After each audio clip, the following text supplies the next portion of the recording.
I think I like this one. Yeah. All right, you ready? Hold on. Go ahead. Tell me when. See, the only thing that sucks is there. All right, I'll start with this one. Come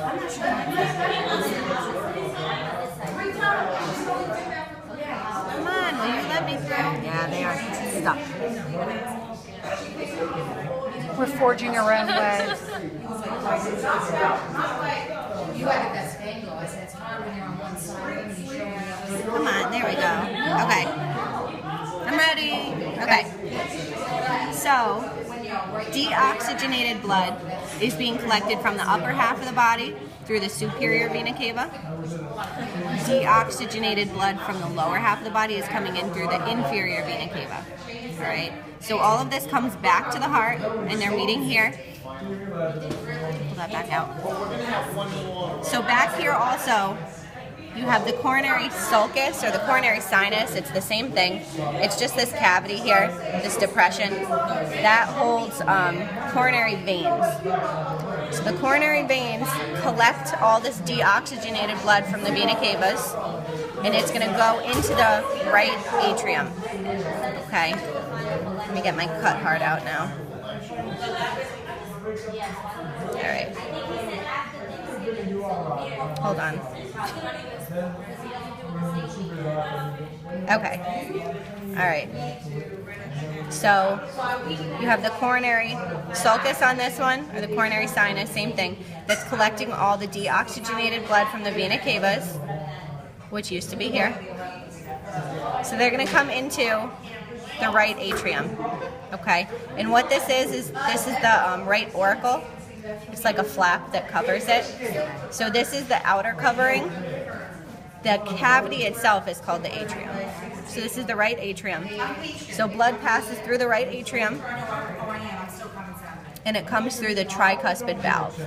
So when this is closed, I don't want to totally close it, but when this is closed, it makes a circle, okay?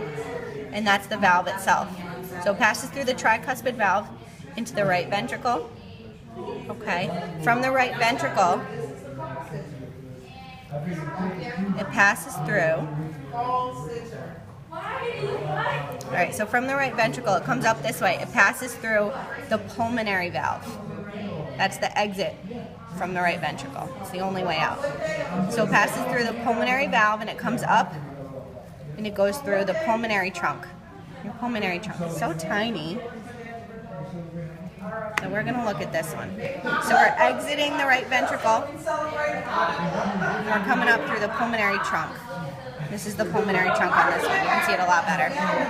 Okay.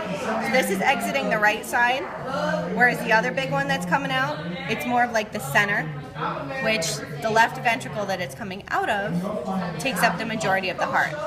So this in the center makes more sense than this being in the center. Okay. So the pulmonary trunk, it's going to divide into two. Those are your pulmonary arteries. Okay, so the pulmonary arteries are carrying deoxygenated blood to the lungs. They're collecting oxygen, and they're coming back through the pulmonary veins. Okay, so the pulmonary veins go into the left atria, which if this is open, it would be right there. So the left atria, again on the other side, it's the same. It's right under the left auricle. Okay, so let me go back to my cut heart. So you find the left auricle, all right? Right behind that, this is the pulmonary vein that's carrying oxygenated blood. So I'll leave my probe in there, and then I'm going to open it up. And you see now we're in the left atria in here. Okay, so it's going to pass through the mitral or the bicuspid valve, and it's going to go into the left ventricle.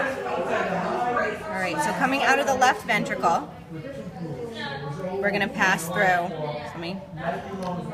you're going to pass through the aortic valve up there. All right, so when we close that, we're coming out through the aorta up here. All right, so that's the aorta.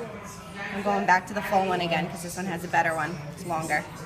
So this is the aorta. Okay. This big branch off of the aorta, the first branch. It has three, but you can only see the first branch. This is the brachiocephalic trunk. So brachiocephalic. Brachio means arm and head. Cephalic means head. So it's supplying the arm and the head. And that's just going to the right side of the body. All right.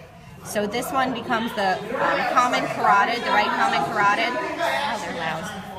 And then this one goes to the axial, right axial, okay, which is the arm. This continues over, and that's going to split into two more before it continues down. That supplies the left side. So one goes up to the head again, and the other goes to the left arm. All right. That's the path of blood. So a lot of this is you have to kind of visualize, but you'll see it again next week too. So don't stress out too much about this. You'll see the heart again next week. So now we're going to go back through the rest of the stuff. Okay. All right. Okay. Identify. So the first thing we'll do, the interventricular sulcus.